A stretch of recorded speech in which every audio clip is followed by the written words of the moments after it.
Good evening. It's a brand new week and thank you for joining us for the Monday edition of Primetime News. I'm Michael Madimba. We begin in the capital with the National Secretary General of Namibia Bus and Taxi Association, NABTA, Pendaphala Nakathingo, earlier today urged minibus drivers operating within the City of Windhoek municipal areas to strictly abide by the taxi fees set by NABTA. Our assistant executive producer, Leader Pitiri, produced our lead story. So there are two different things that we have to make clear here when it comes to the local taxis. So in Windhoek, we have got now these local taxis, those small ones that carry four passengers and the driver, then they become 5. So from here, as where we are standing now at Sianda bus stop to Groove Mall, the small taxi, the charges is $39. That's the normal rate. So, but with the minibuses, we have made the taxi fare to remain $13 per passenger because of two reasons. One, the minibus carry a lot of passengers on board at the same time. So, and then doesn't matter whether how long or short distance can be. So the price remains the $13. So, but the small taxis charge according to the taxi fare rates and according to the distance. So, and this taxi fare of $13 did not start today for these minibuses. So it has started the same as the small taxis last year, December. But we gave also a stern warning to the taxi drivers with these minibus drivers. The first warning is that they must not overcharge passengers. To say they must pay $26 or so like small taxis, they cannot do that. The price remains $13. So the second thing is that they must not overload passengers. There are those individuals, and this must be clear, and this warning should go to those who are now charging $10. They've been doing so deliberately in order to overload passengers in their minibuses, which is very dangerous to all road users. Staying in the capital, National Council Chairperson Lucas Moha recently revealed that Council considered and passed 3 bills with amendments, namely the Access to Information Bill, Metrology Bill, as well as Combating of Domestic Violence Bill, while the 4th bill, the Combating of Rape Bill, was considered and passed without amendments. Again, Lydia Pitiri produced this insert. Within the past 3 weeks, we managed to consider and pass 3 bills with amendments, namely Access to Information Bill, Bill 4 of 2020, Metrology Bill, Bill 9 of 2021, and Combating of Domestic Violence Bill, Bill 1 of 2022. While the 4th bill, which is the Combating of Rape Amendment Bill, Bill 2 of 2022, was considered and passed without amendments. Give yourself a hand of applause. It is now my conviction that the above-mentioned legislation, once enacted, will live by their principles of combating domestic violence and rape in Namibia. The Metrology Bill in particular, if enacted, will be the framework of measurement that will help the country protect the market from low quality and unsafe product. And indeed, with the promulgation of the Access to Information Bill, we will ensure the right to information, and it will bring about legally enforceable, clear and uniform mechanism for people to access and obtain information. Now, shifting attention to the Erongo region, where the Namibian police force at Swakopmund on Friday arrested 2 men after they were reportedly found in possession of drugs. Marco Ndlovu filed this report. According to the Nampo Weekend Crime Report issued earlier today, the drugs included Mandrox tablets, 2 grams of Mandrox powder, as well as 7 parcels of cannabis of 11 grams with a value of 320 Namibian dollars. The duo, both Namibian and aged 23 and 25, were arrested in Mondesa's Waterberg Street during a stop and search. On the same day in the DRC informal settlement, also in Swakopmund, the police arrested a 23-year-old Namibian woman for alleged possession of 75 grams of cannabis valued at 3,750 Namibian dollars. Meanwhile, the police at Nkurenkuru in the Kavango West region also arrested a 45-year-old Namibian male suspect after he was allegedly found in possession of 13 parcels of cannabis on Friday. The value of the cannabis was 274 Namibian dollars. Police investigations in all matters continue. Reporting for Primetime News, I'm Michael Madimba. On to some continental news. Kenya's Supreme Court has once again taken center stage in the nation's election battle after defeated presidential candidate Raila Odinga earlier today filed a Supreme Court challenge over the results. Let's get more from this report. Odinga last week described the outcome of the August 9 vote and its handling by the Independent Electoral and Boundaries Commission IEBC as a travesty. He said the figures announced by the head of the IEBC, which show he lost by a margin of less than 2 percentage points to his rival William Ruto, were null and void and must be quashed by a court of law. The court has 14 days to make a ruling. The Supreme Court is the highest court in the land, created under Kenya's 2010 constitution as the final arbiter and interpreter of the constitution. Its rulings are final and binding. The court comprises a president, vice president, and 5 other judges. They are officially appointed by the head of state, although he does not have the power to choose them. When we return, Chita Cement mining hours limited by Labour Ministry.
Leading the Primetime B segment tonight, the Ministry of Labour, Industrial Relations and Employment Creation recently reduced cement mining production hours at Chita Cement Factory.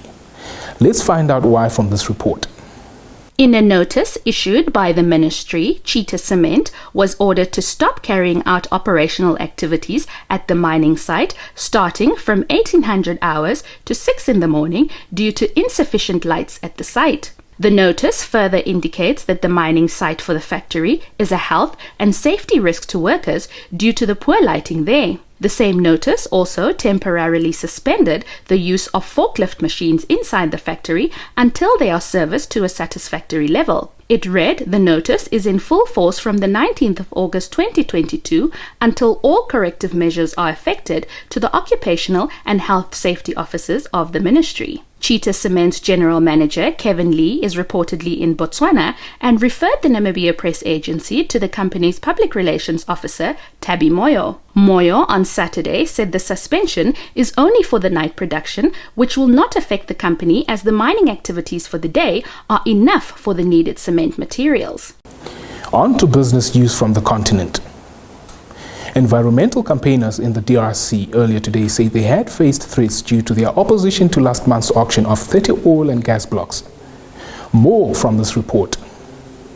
In a statement, 8 environmental groups, including Greenpeace, the Rainforest Foundation, and the Network for the Conservation and Restoration of Forest Ecosystems, said campaigners in the DRC were facing direct threats. They added some statements by certain ministers of the Congolese government have been fanning the flames, urging authorities to embrace a more tolerant discourse and take other measures to protect the rights of environmental defenders. The group said the campaigners had received a barrage of threats on social media, including accusations of treason, death threats, and menacing anonymous phone calls. In launching the auction of licensing rights of 27 oil and 3 gas blocks, the Kinshasa government promised to ensure environmental norms were respected. President Felix Tshisekedi says exploration work will be carried out using the most modern technological means that protect the environment, and drilling will be subject to a plan designed to minimize harmful effects on ecosystems. Tshisekedi also says oil and gas production will allow the DRC to reduce its reliance on mining to the benefit of the Congolese people, some 3/4 of whom live under $1 a day, according to World Bank figures, despite huge reserves of minerals ranging from gold and copper to cobalt. Stay tuned for the economics roundup, followed by the weather forecast.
welcome back. We begin with netball. The national senior women's netball team, the Desert Jewels, won their opening match of the African Netball World Cup qualifiers after beating Tanzania 54-40 on Sunday afternoon. The Africa Netball World Cup qualifiers for the Cape Town 2023 Netball World Cup are currently underway at the University of Pretoria Rembrandt Hall, where 9 teams are competing as from the 21st to the 27th of August 2022. Wishing our girls the very best in their quest for qualification as they continue hoisting the Namibian flag high. Moving on, Anthony Joshua has admitted, "I let myself down," after the British heavyweight's antics following his crushing defeat to Alexander Usyk in the world title showdown in Saudi Arabia, where he heavily criticized. Joshua held 2 of Usyk's belts to the floor and stormed out of the ring in a fit of pique in Jeddah, then returned moments later to deliver a rambling speech peppered with expletives. George Hendricks brings us a detailed report. The 32-year-old's career appears at a crossroad after Sunday's second successive defeat to the unbeaten Ukrainian, and he came under fire for his emotional post-fight reaction. Writing on Twitter, Joshua hailed Usyk as a class act, adding, "Yesterday I had to mentally take myself into a dark place to compete for the championship belts. I had 2 fights, one with Usyk and one with my emotions, and both got the better of me. I'll be the first to admit, I let myself down. I acted out of pure passion and emotion, and when not controlled, it ain't great. I love this sport so much, and I'll be better from this point on. Respect."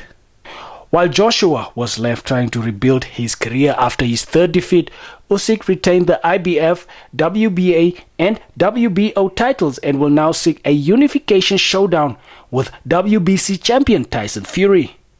For Sport Planet, I'm George Hendricks. Stand by for your sports roundup.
With the sports news, we've come to the end of the Monday edition of Primetime News.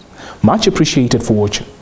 If you haven't yet subscribed to this channel, please do like, share and press the notifications bell to stay posted on the latest happenings locally and globally. Catch us again on the morrow as we bring you the latest in local, continental and global news. From myself, Michael Madimba, and the entire production crew, wishing you a good night.